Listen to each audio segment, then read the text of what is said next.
ਸਾਡੇ ਨਾਲ ਡਾਕਟਰ ਆਸ਼ਿਮਾ ਤਨੇਜਾ ਜੁੜੇ ਨੇ ਡੀਐਮਸੀ ਲੁਧਿਆਣਾ ਤੋਂ। ਔਰ ਮੈਂ ਜਿਸ ਤਰ੍ਹਾਂ ਕਈ ਵਾਰੀ ਪਹਿਲਾਂ ਵੀ ਜ਼ਿਕਰ ਕਰ ਚੁੱਕਾ ਕਿ ਅਸੀਂ ਡਾਕਟਰ ਅਜੀਤ ਸੂਦ, ਡਾਕਟਰ ਸੰਦੀਪ ਪੁਰੀ, ਡਾਕਟਰ ਵੌਂਡਰ, ਇਸ ਤਰ੍ਹਾਂ ਦੀਆਂ ਬਹੁਤ ਸਾਰੀਆਂ ਹਸਤੀਆਂ ਨਾਲ ਤੁਹਾਡੀ ਗੱਲਬਾਤ ਪਹਿਲਾਂ ਕਰਵਾ ਚੁੱਕੇ ਹਾਂ। ਅਤੇ ਇਹ ਉਹ ਸਾਰੇ ਵੱਖੋ ਵੱਖਰੇ ਆਪਣੇ ਜਿਹੜੇ ਉਹਨਾਂ ਦੇ ਡਿਪਾਰਟਮੈਂਟਸ ਨੇ, ਉਹਨਾਂ ਦੇ ਉਹ ਹੈੱਡ ਨੇ। ਗਾਇਨੀਕੋਲੋਜੀ, ਔਰਤਾਂ ਦੇ ਬਹੁਤ ਸਾਰੇ ਰੋਗ ਹੁੰਦੇ ਆ ਵੱਖੋ ਵੱਖਰੇ, ਉਹਨਾਂ ਦੇ ਇਹ ਹੈੱਡ ਨੇ ਗਾਇਨੀਕੋਲੋਜੀ ਡਿਪਾਰਟਮੈਂਟ ਦੇ। ਵਿਸ਼ਵ ਪ੍ਰਸਿੱਧ ਡਾਕਟਰ ਨੇ ਡਾਕਟਰ ਆਸ਼ਿਮਾ ਤਨੇਜਾ, ਉਹਨਾਂ ਨਾਲ ਤੁਹਾਡੀ ਅਸੀਂ ਗੱਲਬਾਤ ਕਰਵਾਉਣ ਲੱਗੇ ਹਾਂ। ਡਾਕਟਰ ਸਾਹਿਬ ਸਵਾਗਤ ਕਰਦੇ ਹਾਂ, ਸਤਿ ਸ਼੍ਰੀ ਅਕਾਲ, ਵੈਲਕਮ। ਸਤਿ ਸ਼੍ਰੀ ਅਕਾਲ ਜੀ, ਗੁੱਡ ਮਾਰਨਿੰਗ, ਨਮਸਕਾਰ, ਥੈਂਕ ਯੂ ਜੀ। ਜੀ ਸਾਨੂੰ ਥੋੜ੍ਹਾ ਦੱਸੋ ਪਹਿਲਾਂ ਤੇ, ਕਿਉਂਕਿ ਅਸੀਂ ਬਹੁਤ ਸਾਰੇ ਬਾਕੀ ਜਿਹੜੇ ਹੈੱਡ ਆਫ ਦ ਡਿਪਾਰਟਮੈਂਟਸ ਨੇ ਤੁਹਾਡੇ ਇਸ ਹੌਸਪੀਟਲ ਦੇ, ਉਹਨਾਂ ਨਾਲ ਗੱਲ ਕਰ ਚੁੱਕੇ ਹਾਂ। ਤਾਂ ਜੇ ਗਾਇਨੋਕੋਲੋਜੀ ਦੀ ਗੱਲ ਕਰੀਏ ਤਾਂ ਕਿਹੜੀਆਂ ਕਿਹੜੀਆਂ ਫੈਸਿਲਿਟੀਜ਼ ਅਵੇਲੇਬਲ ਨੇ ਡੀਐਮਸੀ ਦੇ ਵਿੱਚ? सो दनन मेडिकल कॉलेज ये नॉर्थ इंडिया का एक बहुत रिप्यूटेड बड़ा मशहूर मेडिकल कॉलेज है पूरे नॉर्थ इंडिया का जी। तो इसमें जो है हमारा डिपार्टमेंट है गायनेकोलॉजी एंड ऑब्स्टेटिक्स। तो ਇਹਦੇ ਵਿੱਚ ਤਰ੍ਹਾਂ ਤਰ੍ਹਾਂ ਦੀ ਜਾਂ ਲੇਡੀਜ਼ ਦੀ ਜੋ ਡਿਜ਼ੀਜ਼ਸ ਹੈ ਉਹਨਾਂ ਨੂੰ ਅਸੀਂ ਸਹੀ ਕਰਦੇ ਹਾਂ। तो डिजीजेस ਨੂੰ ट्रीटमेंट देने ਲਈ ਸਾਡੇ ਕੋਲ बहुत सारी फैसिलिटीज हैं। सो एक पार्ट है प्रेगनेंसी का, एक पार्ट है गायनेकोलॉजी का। प्रेगनेंसी में हम उनको जो हमारी ओपीडी है उसमें तरह तरह की लेडीज आती है जो हाई रिस्क होती है, जिनको बहुत प्रॉब्लम्स होती हैं प्रेगनेंसी में। उसके बाद हमारा labour room state of art है जिसमें हमें तरह तरह के हमारे पास ट्रीटमेंट है और डिलीवरी करते हैं। और फिर बच्चा नर्सरी जाता है और नर्सरी भी इंडिया की बेस्ट है यहाँ पे जी। तो दूसरा पार्ट है गायनेकोलॉजी का। गायनेकोलॉजी में लेडीज को जो प्रॉब्लम्स आती है, चाहे पीरियड्स रिलेटेड आती हैं या फिर कोई भी इन्फेक्शन रिलेटेड आती हैं, छोटी उम्र से बड़ी उम्र तक, तो हमारे पास सारी तरह के ट्रीटमेंट है, सारी तरह के ऑपरेशन है। तो हमारे पास सारी फैसिलिटीज हैं गायनेकोलॉजी ऑपरेशंस की भी जी। और आप कोई मदर्स जो आप एक्सपेक्टिंग मदर्स हैं, उनको कोई पहले से कुछ इस तरह की कोई जानकारी देना चाहें, कोई एडवाइस देना चाहें कि वो किन बातों का ख्याल रखें ताकि कोई कॉम्प्लिकेशन ना आए? राइट। सो प्रेगनेंसी होने से पहले ही हम सबको कहते हैं कि एक बार आके डॉक्टर से मिल लो ताकि हम उनकी हिस्ट्री ले सके, ताकि कोई आने वाले फ्यूचर में प्रॉब्लम्स ना हो। तो ये तो होती है जो फर्स्ट टाइम मदर्स बनने वाली होती हैं, उनको हम पहले से ही स्टार्ट कर देते हैं प्लानिंग। हम उनको विटामिन देते हैं, फॉलिक एसिड देते हैं और उनको बताया जाता है कि जैसे ही प्रेगनेंसी टेस्ट पॉजिटिव आए तो हमारे पास आए। तो हमारे पास उनके लिए जो सुविधा है, ओपीडी में वेट भी नहीं करना पड़ता ज्यादा, वो आके अपनी प्रॉब्लम्स डिस्कस कर सकते हैं। और मान लो कोई प्री मैच्योरिट कोई ब्लड प्रेशर हो जाता है या जिसका बच्चा थोड़ा जल्दी भी होने वाला होता है, वो सारी फैसिलिटीज हमारी लेबर रूम में है। दूसरी तरह की हैं जिनको कॉम्प्लिकेशंस ऑलरेडी होती हैं, जिसके अबॉर्शन हो गए, जिसके पास कोई बच्चा नहीं है, जिसको शुगर हो गई, जिसको हार्ट की प्रॉब्लम है, हमारे पास इन सब की भी सुविधा है कि हम इन लोगों को पहले से ही बता देते हैं कि ये प्रॉब्लम्स हैं आपके केस में, तो आपको थोड़ा जल्दी आना है।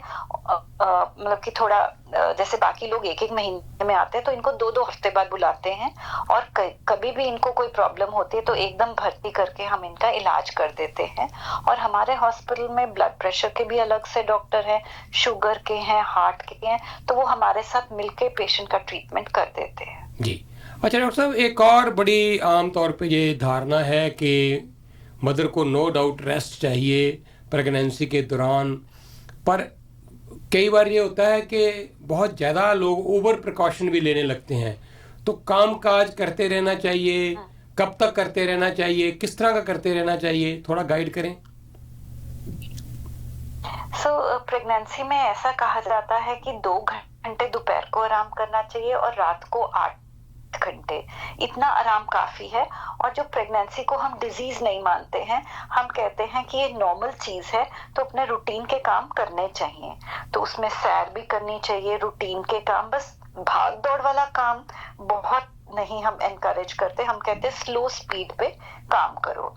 पर जिनको ऑलरेडी ब्लड प्रेशर है, जिनके अबॉर्शंस हैं, जिनकी प्रेगनेंसी कॉम्प्लिकेटेड है, सिर्फ उन्हीं को कहते हैं कि आप ज्यादा काम ना करो। बाकी सारी प्रेगनेंसी में रेस्ट सिर्फ 2 घंटे दोपहर को और रात को 8 घंटे। ठीक है जी, काफ़ी सारा अभी इसमें एडवांसमेंट हो रही है आपके भी इस फील्ड में डॉक्टर साहब। तो आप 2-3 तरह के और भी गायनीज के साथ साथ और भी कुछ इस तरह की ट्रीटमेंट आप करते हैं, थोड़ी उनकी भी जानकारी दे दें। हाँ जी, सो गायनेकोलॉजी जो दूसरा पार्ट है नॉन प्रेगनेंसी वाला, तो उसमें मैंने बताया कि पीरियड्स की कोई प्रॉब्लम हो तब भी हमारे पास ट्रीटमेंट है। आजकल कैंसर्स बहुत ज्यादा हो गए हैं, तो हम कैंसर की स्क्रीनिंग करते हैं। स्क्रीनिंग का मतलब है कि कैंसर होने से पहले ही हमें पता चल जाए। तो हम एक तो ब्रेस्ट के वो टेस्ट करते हैं कि ब्रेस्ट कैंसर ना हो, यूट्रस का कैंसर ना हो, तो एक टेस्ट का नाम है पैप स्मीयर, वो हम करते हैं। यूट्रस या ओवरी का कैंसर ना हो तो अल्ट्रासाउंड करते हैं। तो जो भी लेडीज हमारे पास आती हैं उनको हम जानकारी देते हैं कैंसर की और उनके टेस्ट करते हैं। फिर वो लेडीज आती हैं हमारे पास जिनके पास प्रेगनेंसी नहीं होती, तो उनको हम सिंपल ट्रीटमेंट भी देते हैं, दवाइयां देते हैं। जिनका उनसे नहीं होता तो हमारे पास आईवीएफ की भी फैसिलिटी है, और जो आईवीएफ है बिल्कुल भी यहाँ के कॉस्टली नहीं है, बहुत चीप सर्विसेज हैं और रिजल्ट्स भी हमारे बहुत अच्छे हैं। फिर आती हैं जिनको ट्यूमर्स होते हैं, फाइब्रॉइड्स हो गई, सिस्ट हो गई, तो इन सब पेशेंट्स के लिए हमारे पास मेडिसिन भी है प्लस ऑपरेशन है। ऑपरेशन जो है हमारे दूरबीन वाले हैं, जो लेटेस्ट हैं, लेटेस्ट इक्विपमेंट के हैं, कॉस्ट भी ज्यादा नहीं है, और लोगों को जैसे बाहर से जो लोग आते हैं उनको हमें ज्यादा वेटिंग टाइम भी नहीं देते। जब आते हैं 2-3 दिन में सर्जरी हो जाती है और 2-3 दिन में ही छुट्टी हो जाती है। ठीक है डॉक्टर साहब, आपने काफ़ी सारी बात तो बता दी हमें, फिर भी कोई ऐसा क्वेश्चन हो जो मैंने आपको ना पूछा हो, जहां आप चाहें वो इन्फॉर्मेशन शेयर करनी हमारे साथ। तो इसके अलावा बस एक ही बात कहना चाहूंगी कि हम आजकल वैक्सीनेशन भी देते हैं, जो कि 10 साल की उम्र से लड़कियों को शुरू कर देते हैं 45 इयर्स तक। तो ये जो वैक्सीनेशन है ये कैंसर से बचने के इंजेक्शंस हैं।